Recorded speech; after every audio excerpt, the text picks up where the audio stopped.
بسم اللہ الرحمن الرحیم نحمده ونصلی علی رسوله الکریم اما بعد فاعوذ باللہ من الشیطان الرجیم ان الصلاة كانت علی المؤمنین کتابا موقوتا صدق اللہ العظیم۔ بزرگان محترم اور عزیز دوستوں،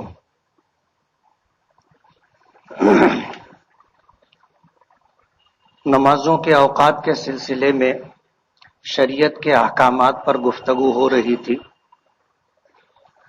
اس ضمن میں یہ بات آئی تھی کہ 3 اوقات ایسے ہیں جن 3 اوقات کے اندر کوئی بھی نماز پڑھنا درست نہیں، نہ فرض پڑھ سکتے ہیں، نہ واجب پڑھ سکتے ہیں، نہ سنت و نفل پڑھ سکتے ہیں۔ کوئی بھی نماز ان 3 اوقات کے اندر پڑھی نہیں جائے گی، ادا بھی نہیں پڑھیں گے، قضا بھی نہیں پڑھیں گے۔ ایک ہے عند طلوع الشمس، جس وقت سورج طلوع ہونے والا ہوتا ہے، وعند استوائها، اور جس وقت سورج زوال پر پہنچتا ہے، وعند غروب الشمس، اور سورج کے غروب ہونے کے وقت۔ یہ 3 اوقات ایسے ہیں کہ ان تینوں اوقات میں کوئی بھی نماز پڑھنا درست نہیں۔ ہم فرض نماز بھی نہیں پڑھ سکتے، واجب، سنت اور نفل کسی بھی نماز کی اجازت نہیں۔ اسے فقہا نے دلائل کی روشنی میں مکروہ تحریمی قرار دیا ہے۔ مکروہ تحریمی اور حرام دونوں ایک درجے میں ہیں۔ قرآن کریم کی نص قطعی سے اگر کسی چیز کی ممانعت ہو تو اس کو حرام کہتے، اور اگر کسی چیز کا ثبوت نص قطعی سے نہ ہو تو اس صورت کے اندر وہ بھی حرام ہے، لیکن اسے مکروہ تحریمی کہا جاتا ہے۔ تو یہ 3 اوقات ایسے ہیں کہ ان 3 اوقات میں نہ ادا نماز پڑھی جائے گی، نہ قضا نماز پڑھی جائے گی، نہ فرض، نہ واجب، نہ سنت، نہ نفل۔ ان 3 اوقات کے علاوہ کچھ اوقات اور بھی ہیں جن اوقات میں نفل نماز پڑھنا مکروہ ہے۔ نفل نماز پڑھنے کی ممانعت ہے، اور یہ ممانعت کراہت کے درجے میں۔ سب سے پہلے میں نے بتایا تھا کہ جس وقت صبح صادق ہو جائے تو صبح صادق کے بعد فجر کی 2 سنتوں کے علاوہ کوئی نفل نماز نہیں پڑھی جائے گی۔ کسی نے سوال کیا تھا کہ کیا فرض نماز قضا پڑھی جا سکتی ہے؟ فقہا نے اس کی اجازت دی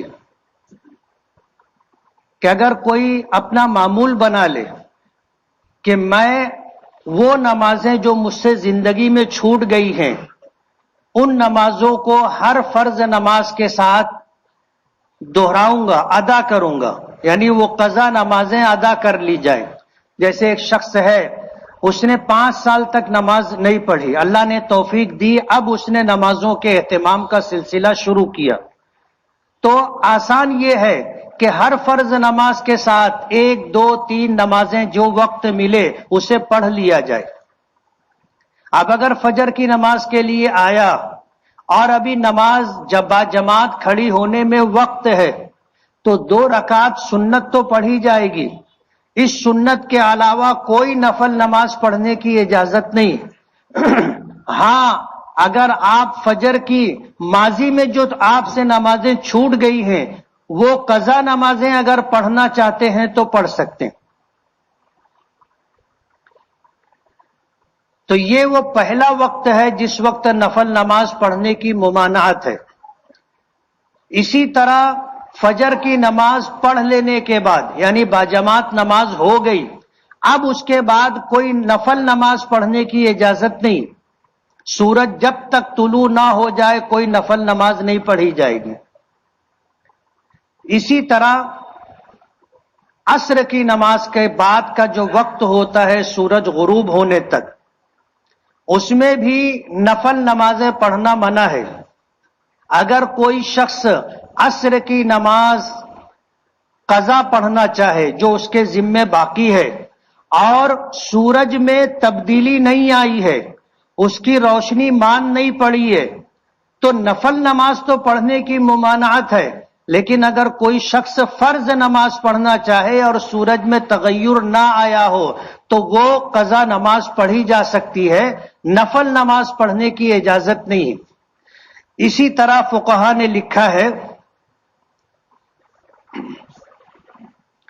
مغرب کی اذان ہو گئی اور مغرب کی نماز اذان ہو جانے کے بعد حکم یہ ہے کہ متصلاً فرض نماز ادا کی جائے، اور یہی پوری دنیا کا معمول بھی ہے۔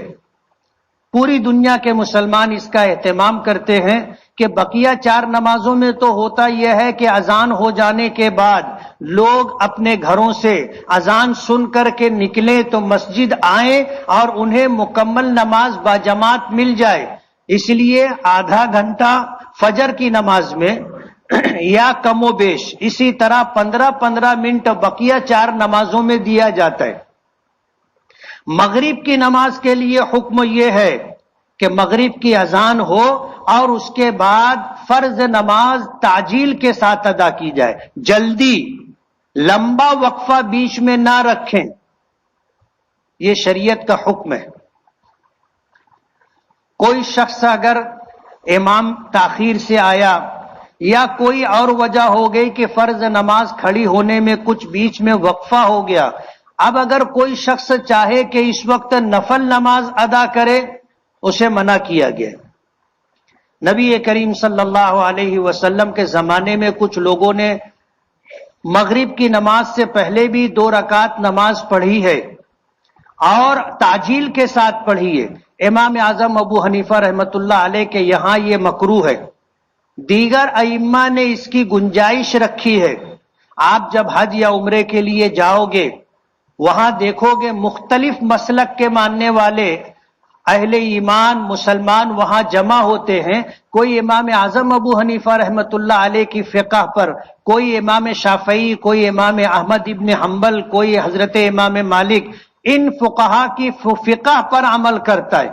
تو امام شافعی اور امام احمد ابن حنبل رحمۃ اللہ علیہ کے یہاں مغرب کی نماز سے پہلے بھی 2 رکعت ہے اور وہ لوگ اسے سنت غیر مؤکدہ مانتے اور پڑھتے ہیں وہ لوگ، اور جلدی پڑھتے تاکہ دونوں حدیثوں پر عمل ہو جائے کہ 2 رکعت سنت غیر مؤکدہ بھی پڑھی جا سکے اور مغرب کی نماز باجماعت جلدی ادا بھی کی جا سکے۔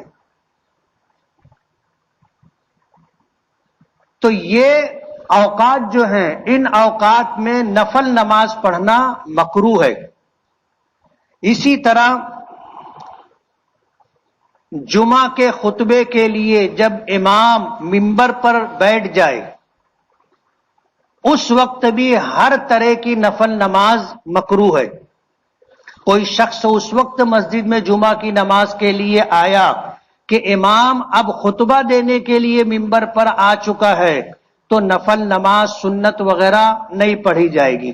دیکھو ایک بات آپ اچھی طرح سمجھ لو، نمازیں 3 طرح کی ہیں، فرض، واجب اور نفل۔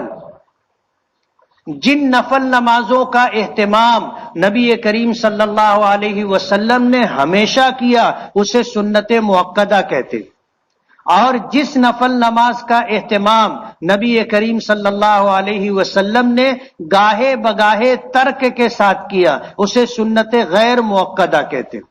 لیکن سنت نمازیں بھی نفل ہی ہیں، ہمارے آقا کے اہتمام کی وجہ سے اسے سنت کا نام دیا گیا، ورنہ نمازیں 3 طرح کی ہوتی ہیں، فرض، واجب اور نفل۔ اور حضور نے جن نفل نمازوں کا اہتمام کیا اس کو سنت مؤکدہ اور سنت غیر مؤکدہ کہا جاتا ہے۔ یہ بات آپ کے ذہن میں رہنی چاہیے، اس لیے کہ بس ابھی نفل کا تذکرہ ہو رہا ہے، آپ سوچیں گے کہ نفل منع ہے تو سنت پڑھ سکتے، سنت نماز بھی نفل ہی کے درجے میں آتی ہے۔ اب جمعہ کی نماز سے پہلے 4 رکعت سنت ہے، اب کوئی شخص مسجد میں آیا اور اتنی تاخیر سے آیا کہ اب امام خطبہ دینے کے لیے منبر پر پہنچ چکا ہے تو اب سنت کی بھی اجازت نہیں، سنت کی بھی اجازت نہیں۔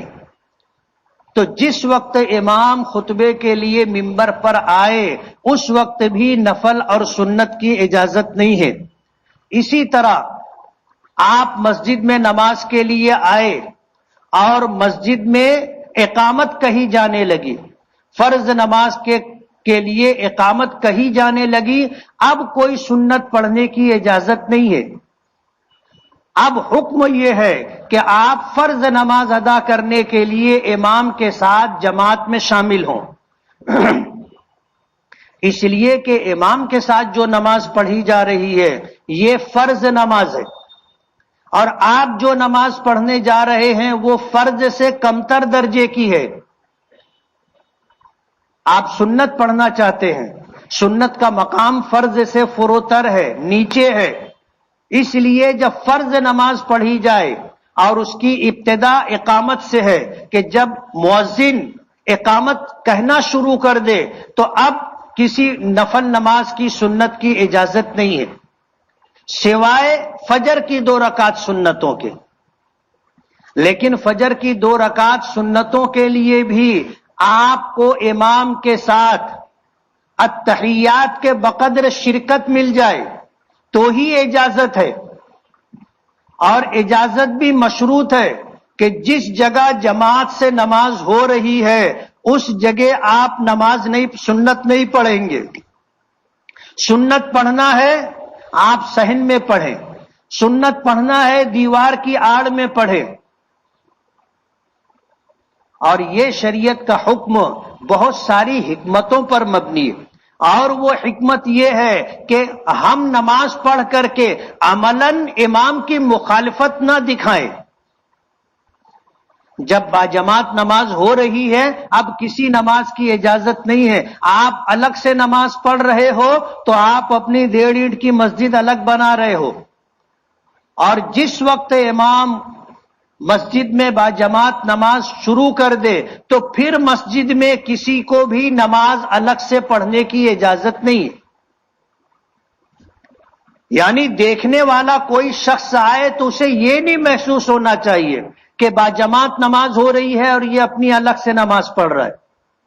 بعض سیانے لوگ ہوتے ہیں، امام سے مخالفت ہوتی ہے یا امام نہ ہوا، کوئی شخص اگر مصلی پر کھڑا ہو گیا، اس سے ناراضگی ہے، کوئی جھگڑا ہے تو اپنی الگ سے نماز پڑھتے، ہوتا ہے بعض مسجدوں میں۔ شریعت نے اس کی اجازت نہیں دی، جس جگہ باجماعت نماز ہو رہی ہے اس وقت فرض ہی آپ کو پڑھنا ہے،